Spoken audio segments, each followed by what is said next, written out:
Well,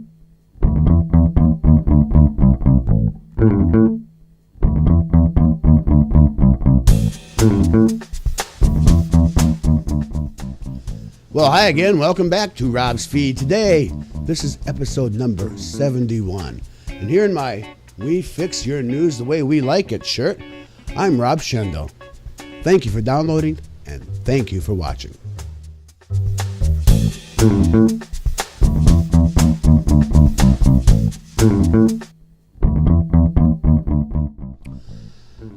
Last time I spoke to you, I was so pleased and we were all so happy. I even said, by the time you probably watch this episode, same-sex couples in California would probably be getting married. Well, as that picture shows, that didn't quite happen that way. And had I gotten on the camera, in front of the camera, immediately after that, I would have been so enraged. I would have been screaming, throwing things, which is what I actually did just off camera, because I was very upset. But I may have been wrong.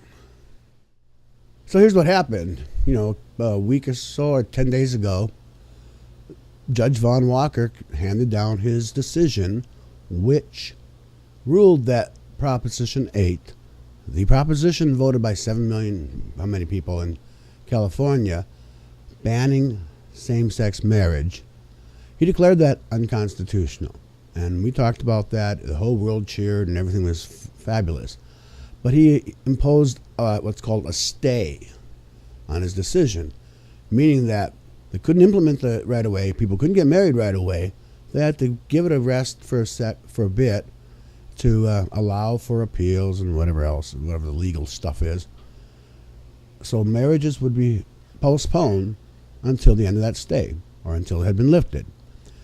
And then the other day, he did indeed lift that stay, and everybody cheered because we could now go run down and get a marriage license.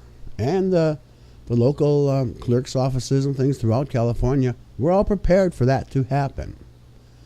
And then bright and early Thursday morning, gay couples could get married. I think it was Thursday. Well, a higher up court in the Ninth Circuit, I believe it is, said, no, the stay stays in effect. Well, this isn't so... it was just devastating. It really upset so many people, myself included.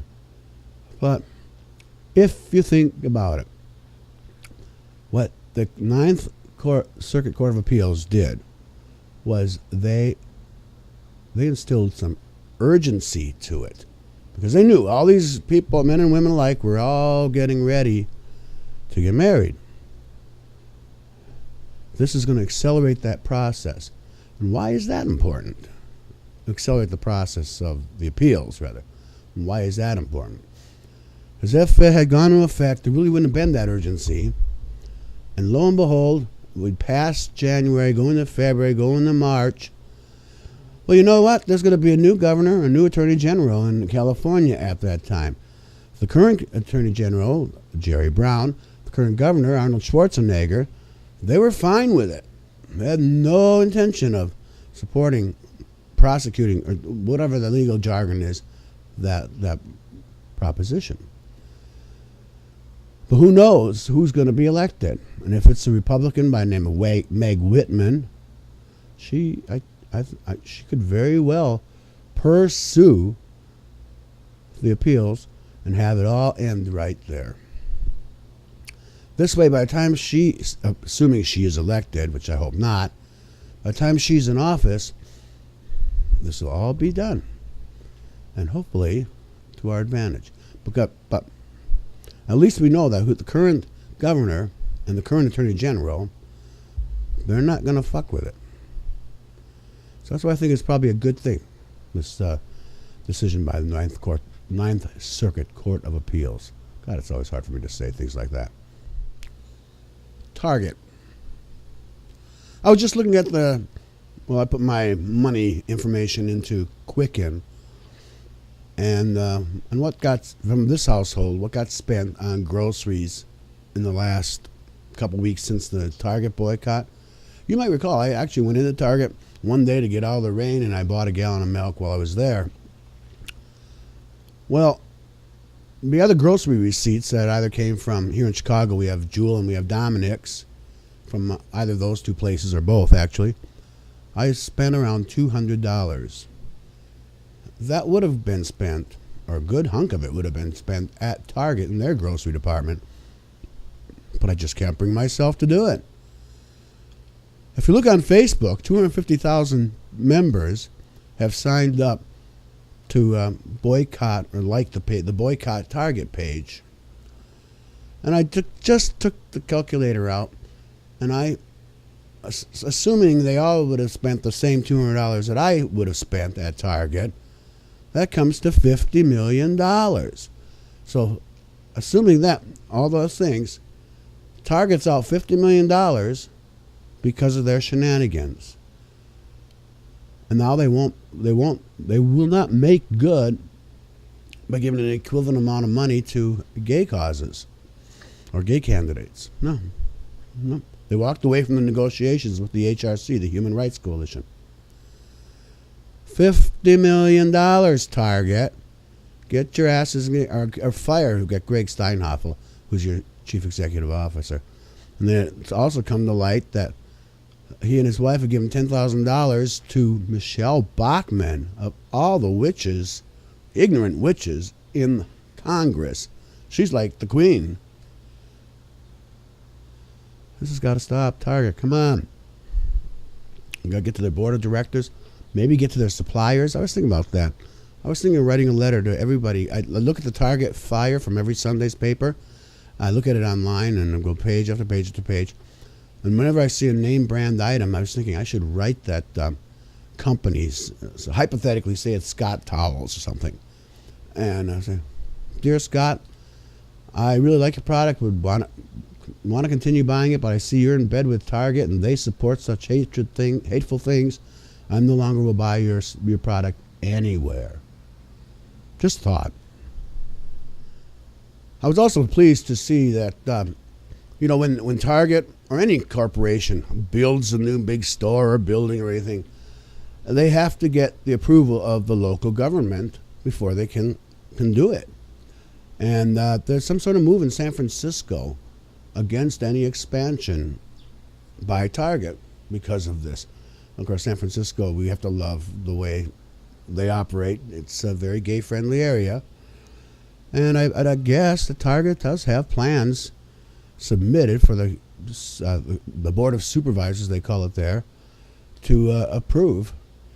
And maybe it just might not get it there. So I was thinking we should go to all the cities everywhere and get their individual supervisors or their aldermen or whatever to sign a pledge that they will not support Target's expansions in their area. Another thought. But as I said, for me it is really rough. Less than a month ago, Target opened this big, beautiful, grand store, walking distance from where I am right this second.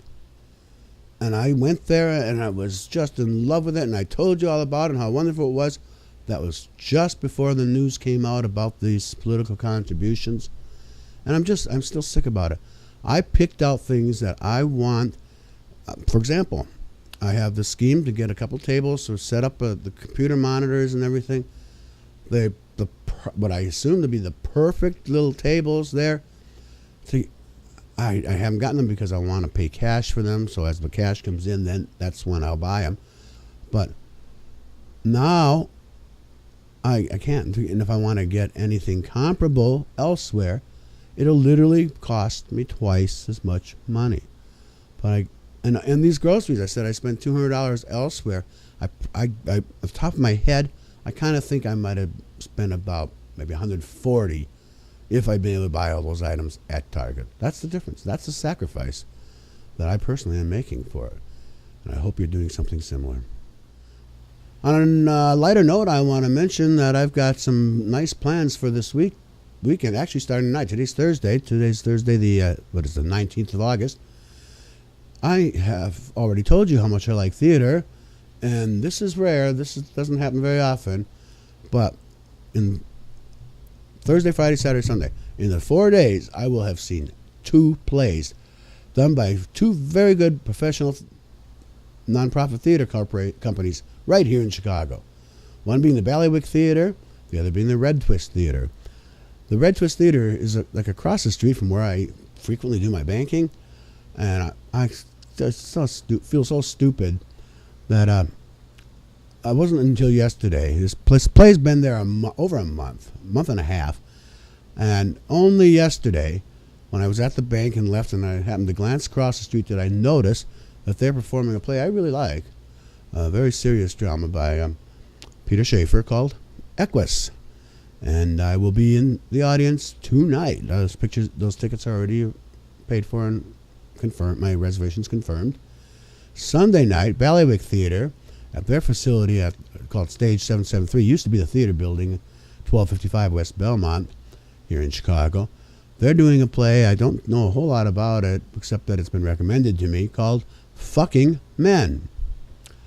So, but what I'm thinking is, it's very unusual for me to see that much theater in that short a time. And it occurred to me there's 6 degrees of separation. Each of them has male nudity in it. And I look forward to being able to tell you about it after Sunday.